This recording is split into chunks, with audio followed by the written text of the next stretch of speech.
Hello, fellow legends. I'm Syndicate Rogue, and today I'm going to be talking about how to reach Apex Predator in Season 3. I'm going to talk about the tips and tricks that made me able to grind my way from Bronze all the way to Predator, the strategies I used, as well as some of the walls and difficulties I had on my grind to Apex Predator. I think it'll be a great video. Hopefully you learn a lot, and make sure you give your feedback and comment on the video if you would like to hear more on specific parts. I have a lot of information and I can talk about this forever. I actually had too much information and needed to condense it down to make this video nice and short for you. But let's just jump right into it. And first up, I'm going to be talking about circles. Now, if you were going to take away anything from this video, it would be being circle-minded.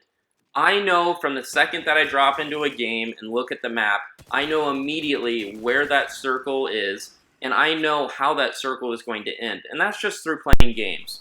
If you guys would maybe like to see me put up a map of where most circles end up, given the first circle, I would love to do that.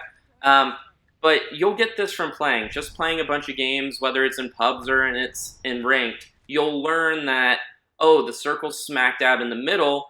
This is most likely going to be a final circle at the tower in between Fuel Depot and Capital City, and that's the best place I need to be, or I need to be on the rocks near the tunnel for that circle. You'll find out where the best strategic positions for these circles are, which allows you to capitalize on your games and win more. But in addition to this, it brings me to my next point, which is rotations. Being circle-minded, I think, is the strongest, the best strategy in ranked as you progress higher into the ranks, because you'll notice the teams that win rotate very well. So by being circle-minded, it allows you to rotate very, very smartly and pick the fights you want, the third parties, and it also gives you the best position in those circles to get those kills and get those third parties and not really put yourself in a vulnerable or bad spot. Now, what I mean about rotating smartly is by understanding how the circle is closing, you can identify where the choke points for that circle are, where are most of the teams going to come through, and where are most teams going to start fighting.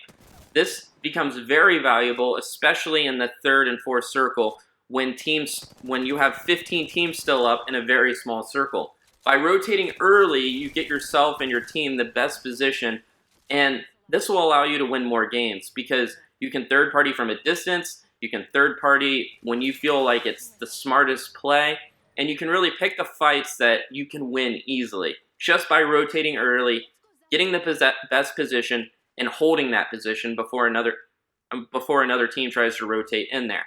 One of the funny things about this is other teams will try to rotate in there, like I was saying, but by you having that position, they will very, very quickly back off. And when they do, they're at a disadvantage.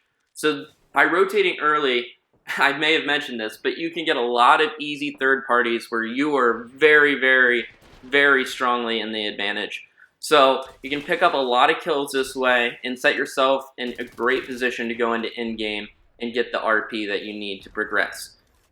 So that's what I wanted to cover in this video, was really the strategies that helped me to progress all the way to Predator. I realized that I have so much to talk about, but I wanted to keep this video short and sweet for you guys. So if you want to hear more about certain strategies or maybe certain points, maybe you're stuck in plat and need some help getting out of there, or want to hear more tips and tricks, let me know and I'll continue adding on to these videos, kind of like a how-to series, because I could honestly talk about 1,000 other things that helped me progress, but this was just one of the largest things that I saw, and I don't really see other YouTubers talking about this. They do it either naturally or maybe they just don't realize that they're doing it. But a lot of these pro players that you see and a lot of the people who win the games, you'll notice that they're in the right position at the right time and have solid rotations. So I wanted to point that out to you guys, give you the idea to start memorizing those circles and maybe try rotating earlier in the future, especially as the circles progress. You'll notice you get more wins and gain more RP. Alright, if you guys enjoyed the video, please feel free to slap that like button, subscribe, and leave me a comment.